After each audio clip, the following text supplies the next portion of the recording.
Last week, Pastor Phil talked about the hero of Ruth. And Phil likened her journey to a great love story. And if Ruth is the hallmark love story of movies, then you're not going to want to miss reading about the story of David. Because the story of David, we're talking about a dramatic, full-fledged, action-packed movie. And you can find him in 1 Samuel 17. Actually, you can find David in a lot of places. But the story of David starts out as a young man being prepared and called for a future throne.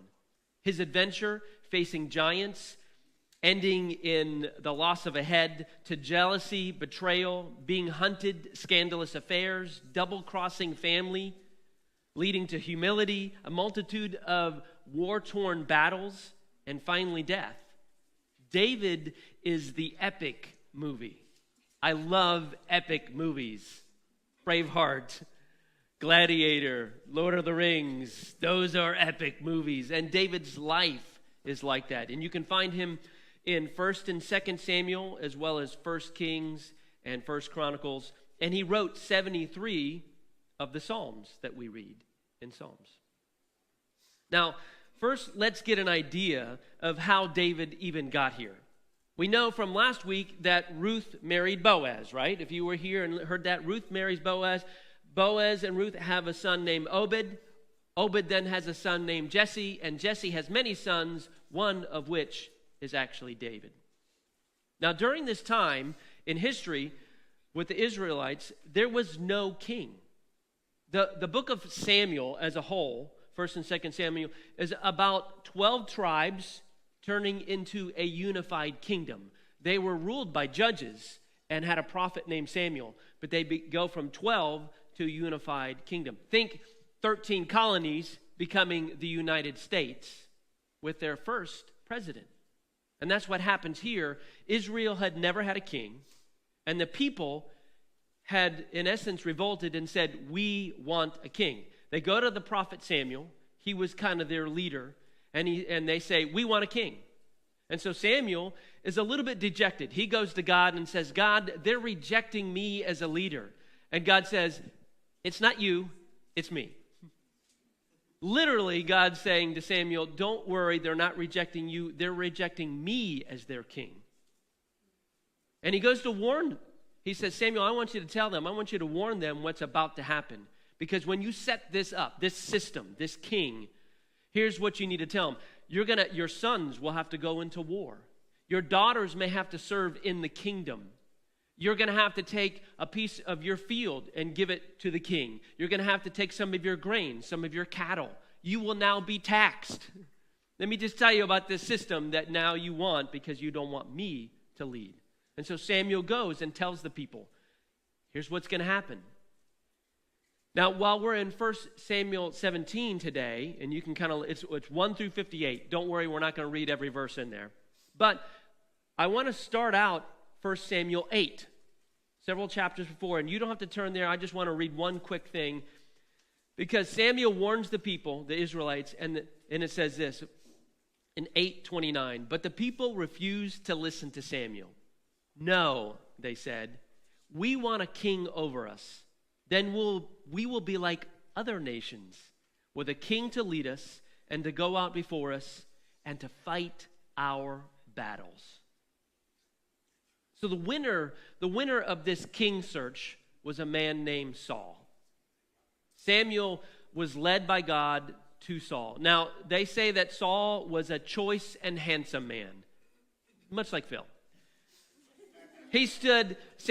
Saul was a big old boy. He was tall, he was head and shoulders above all other men, and he was a great warrior. The reason why people kind of rallied toward him, because he had already been in these skirmishes and these battles and these things, and they saw him kind of rise to the top. And so God said, okay, we'll pick him. But he is brought down by his pride, his lack of integrity, and his inability to even obey God. So God sent Samuel on this, in essence, secret mission to go find another king. And what he had to do was he goes to the house of Jesse, whom I referenced from Ruth to Obed to Jesse. So he goes to the house of Jesse, and God's like basically saying, look, I'm going to present his sons, and I'm going to let you know which one. And immediately Samuel gets there, and he sees Eliab. Eliab's the firstborn, and he is strapping. He's probably almost as big as as Saul was. Not quite as much. He says he was a handsome guy as well. And they look at him, and Samuel's thinking, this has got to be him. Lord, I'm sure. And this is what God says. God says, do not consider his appearance or his height, for I have rejected him.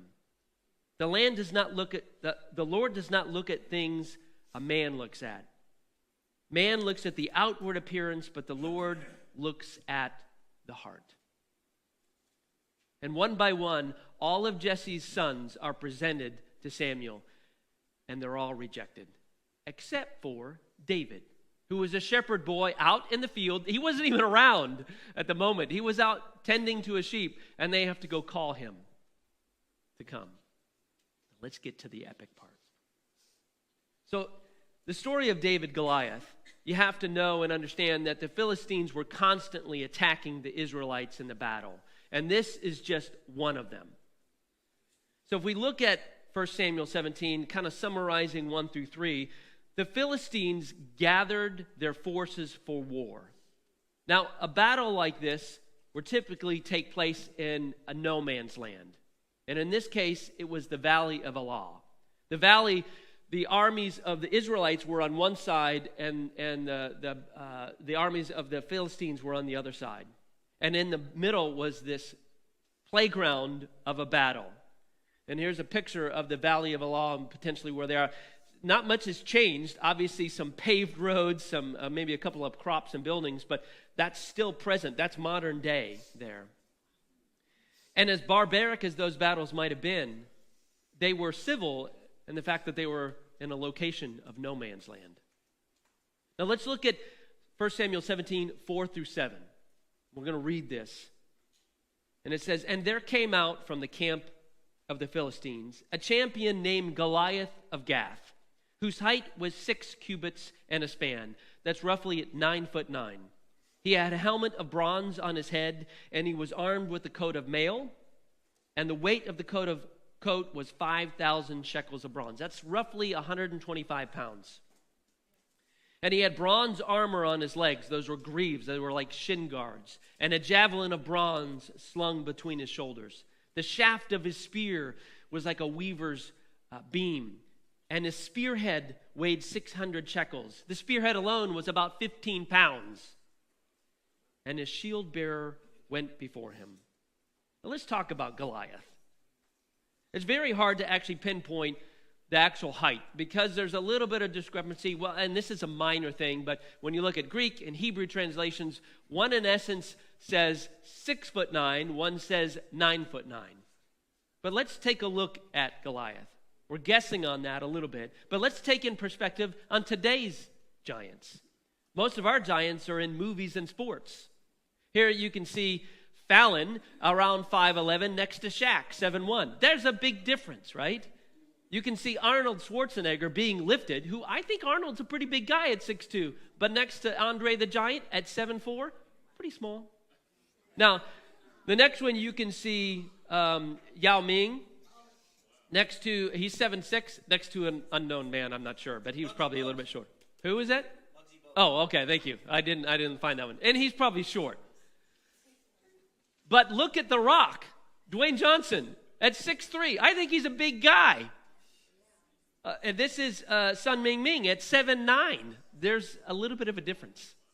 And then lastly, we would see in modern day the current record holder who is alive, Sultan Kosen, who is 8'3". 2 people height. And then the record as we know it in written history is 8'11" of Robert Wadlow. So giants today.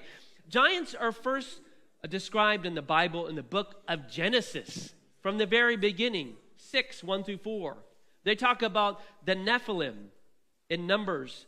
They talk about the Anakites and the Rephaim in Deuteronomy. And then there's this guy named Og, king of Bashan. who slept in a bedstead of iron, 9 cubits in length and 4 cubits in width. That's 14 feet by 6 feet. That's a pretty big bed. My king bed looks pretty small compared to that. In the end, it's not hard to believe of such a giant, is it?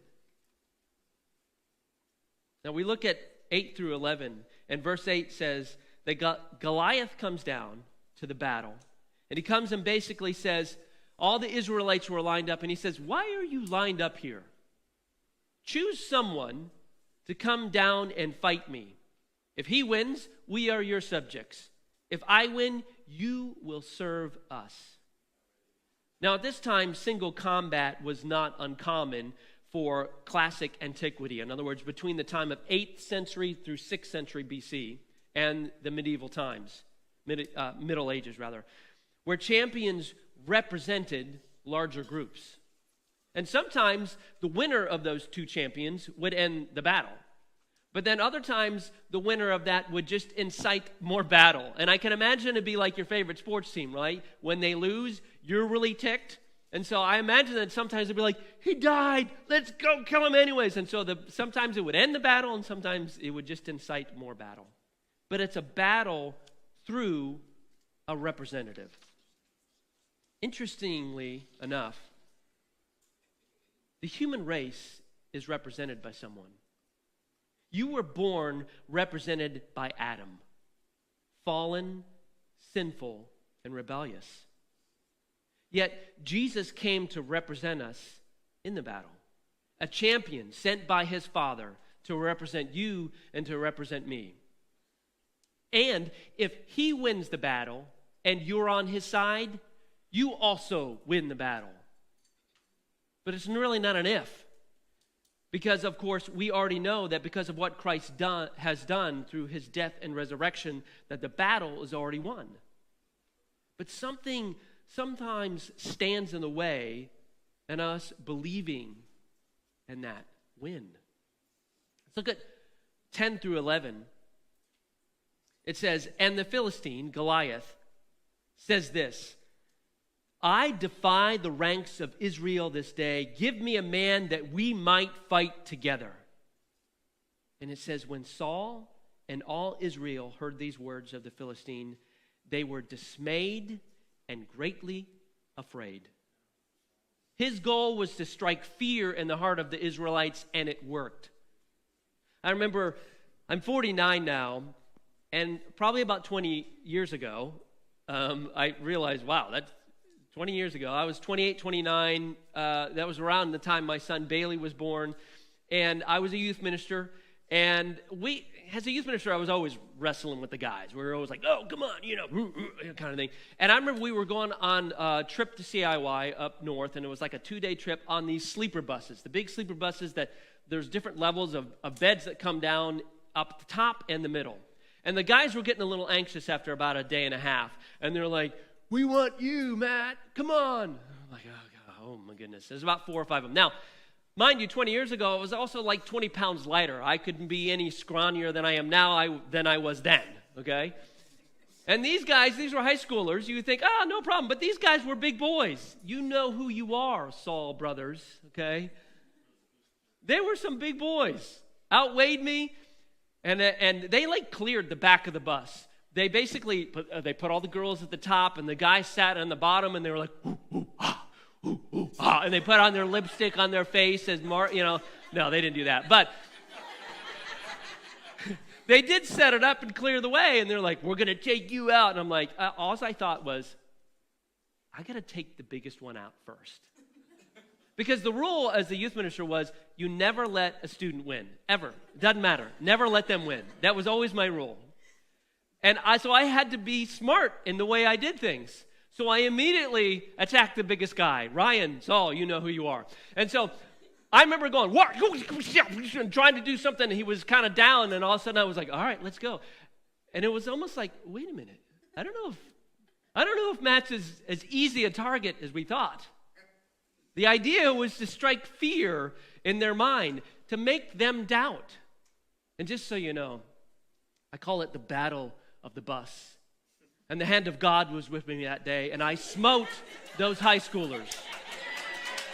Yeah. But on to the story, the real story. Fear would either prevent the Israelites from even showing up to enter the fight, or it would just put them on shaken ground, not assured and not ready in the battle. Fear is the perfect weapon of choice by our enemy. He wants you to think that your giant is too big. Some people don't even enter the battlefield of life because of fear. And the Israelites were full of fear. Now, at this point in the story in 1 Samuel, David had shown up at the battle, bringing food. His father said, hey, bring some food to your brothers. They were in the battle. And he overheard Goliath's defiance against God. We look at 1 Samuel 17:32. It says, David says to King Saul, let no man's heart fail because of him.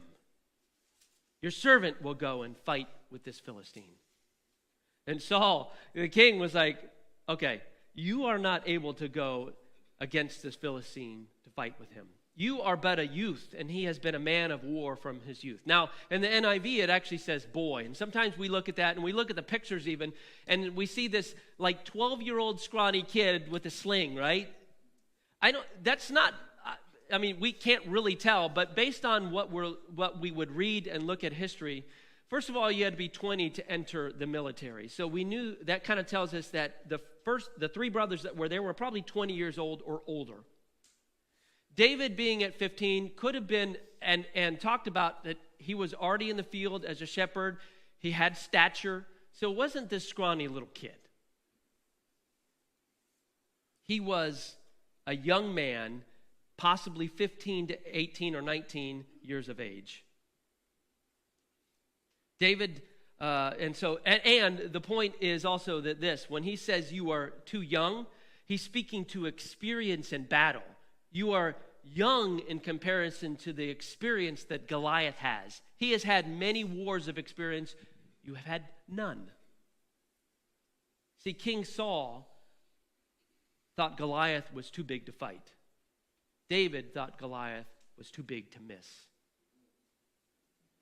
So then David decides, okay, well, let me tell you about my wars. And he begins to say in 34, but David said to Saul, your servant used to keep sheep for his father. And when there came a lion or a bear and took a lamb from the flock, I went after him and struck him and caught him and delivered it out of his mouth. And if he arose against me, I would catch him by his beard and strike him and kill him. Your servant has struck down both lions and bears, and this uncircumcised Philistine shall be like one of them, for he has defied the armies of the living God. And David said, the Lord who delivered me from the paw of the lion and the paw of the bear will deliver me from the hand of this Philistine. You can imagine Saul was a little taken aback. See, beast nor man will stop God from showing up through whom he chooses. And Saul did answer. I kind of like the way he answered it. He says, go, and the Lord be with you. It's almost like, okay, if you're that excited about killing a bear, go ahead. But before you go, let me put on my armor. So Saul goes to put on his armor, who Saul was a head and shoulders taller than everyone else. Goes to put on this armor on David, and it was too cumbersome. And David says, I cannot go in these because I am not used to it. He realized, wait, this isn't going to work. And it wasn't because David was necessarily too small, but because of the thought of needing potentially agility in the game, and maybe games that you would play. See, Goliath, his agility, he needed speed. And he didn't have this cumbersome weight on him. Whereas Goliath was a big guy. He had a lot of weight on him. He was like a melee attacker, and there's this agility guy, young guy. David knew what he had to do. He assessed it. Now, does that assessment take anything away from the greatness of God? Do we say, well, really the reason why he won is because he looked at it and thought, well, he's big, I'm this, I could do this, and that's how you're going to win. No, guess what? All of the Israelites, the entire army, were in fear and did not want to face him. You want to bet God was there. But also David used a little common sense. He could assess the situation. See, I think we do that in our life sometimes. Sometimes we go to either camp and we go over here and we go, you know what, I'm in this situation, I have this problem, finance, whatever it may be. And we're thinking, God, I need you to, and we get down and we pray, which is not a bad thing, understand that. But sometimes we make no movement. And all we do is, I'm waiting to hear from you, God. I'm not going to move, I'm just going to stay here. And sometimes there's a necessary time that we do that a little bit. But I think when we're frozen, it's kind of like the story of the guy who needs to be saved from the flood, and God says, or the rain, flooding, and God's like, yeah, I did. I sent you a boat and a helicopter, and you didn't take those. We just sit and wait too long. The other side is the fact that sometimes we make a decision based on what we're going through. We don't even consider God. We don't put him in the factor. We just go, you know what? I can do this under my abilities. I'm moving forward without you. And I think there's a balance in the middle that we see and know who God is and what he has done and understand that, and then assess the situation and start to move. Now, along the way, David picks up 5 stones. Now, again, he picked up 5. There was only one Goliath. Does that mean that he didn't trust in what was about to happen? No, Goliath had 4 family members. It's a little unclear of how it was. Some say they were brothers, some say they were sons. Actually, what I read was it was 1 brother and 3 sons. And later in Judges, I believe, even some of his family members were smited as well, the giants from Gath. Now, there's a little bit at this point in the story of this battle banter. Because David's coming out with these stones. Goliath sees him, and he says, am I a dog that you come at me with sticks? I bet you that charged up David. Because this right here is the battle cry of David. This is his monologue. If this were the epic movie, we'd be coming out saying these lines. We'd be like, yes, that was awesome. He says, come to me and I will give your flesh to the birds of the air and to the beasts of the field. You come to me with a sword and a spear and with a javelin, but I come to you in the name of the Lord of hosts, the God of the armies of Israel, whom you have defied. This day the Lord will deliver you into my hand, and I will strike you down and cut off your head. And I will give the dead bodies of the host of the Philistines this day to the birds of the air and to the wild beasts of the earth, that all the earth may know that there is a God in Israel. And that all this assembly, all these people here present, may know that the Lord saves not with sword and spear, for the battle is the Lord's. He will give you unto our hand. And there was a mic that he dropped after that.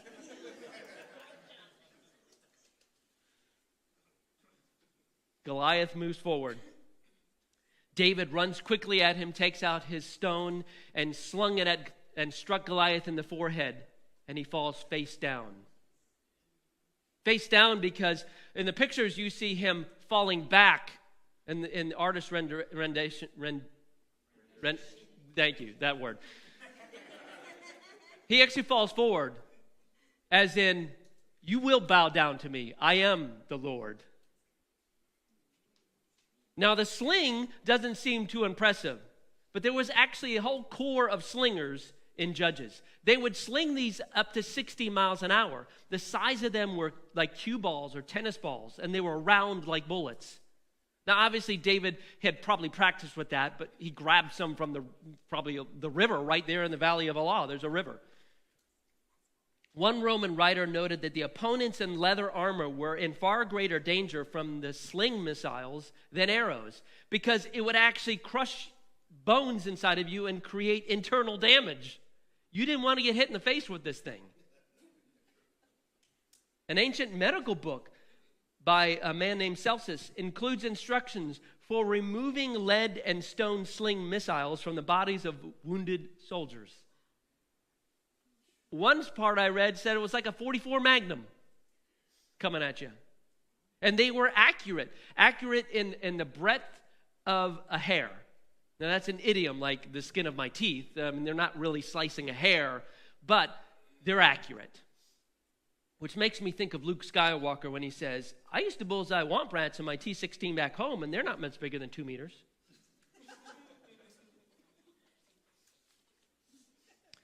David ran over, placed his foot on him. His big guy. Grabbed his sword and cut off his head. It says, when the Philistines saw that their champion was dead, they ran. The real question is, what is the giant in your life? Whether it's 6'9" or 9'9", there are situations in our life that appear larger than life itself. Pandemics, cancer, loss of job, house fire, troubled family, depression, financial stress, loss of a family member, or fear of never being good enough, or your country being in turmoil. Just like God looked at the heart of David and not the outward appearance, we have to look at the stability of God and not the appearance of our situation. Now, that's not to say that we'll never be knocked down. It's to say that God is bigger than your giant. There are battles that we face in our own life. Do you allow the size of the problem to keep you frozen in fear, or do you rely on the truths of who God is and what he has said? The Israelites in chapter 8, if you remember me reading that in the very beginning, said, we want a king to lead us and go out before us and fight our battles. God wants humankind to understand Christ has already gone to battle in your stead, and he is our king. For some, you know this to be true. But fear of the unknown overtakes the faith of the known. If you feel fear, remember some of David's words in Psalm 27. I love this. As I was reading it, after kind of reading about David and his life and what he had been through and all his experiences, David starts out in Psalms 27, it's like he had this bold confidence. David starts out saying, the Lord is my light and my salvation. Whom shall I fear? The Lord is the stronghold of my life. Whom shall I be afraid? And it's as if there was so much confidence in this protection. And as he continues, he moves to a place of crying out, a place of submission. It's as if he slowly realizes who he's talking to. And he comes to realize that while he's shouting in confidence, he needs to be bowing in humbleness. And I can see him potentially during this cry out, just slowly moving to a place of acknowledgement of who God is and what he has done in his life. And he says, do not reject me or forsake me. God, you are my Savior. Teach me your way. Lead me in the straight paths, and do not turn me over to the desires of my foes. And he's crying out because he knows who God is and what he's been through. And I could just picture him maybe taking a moment to praise who God was. And in the strength of that, now calmly and quietly returns to a position of confidence.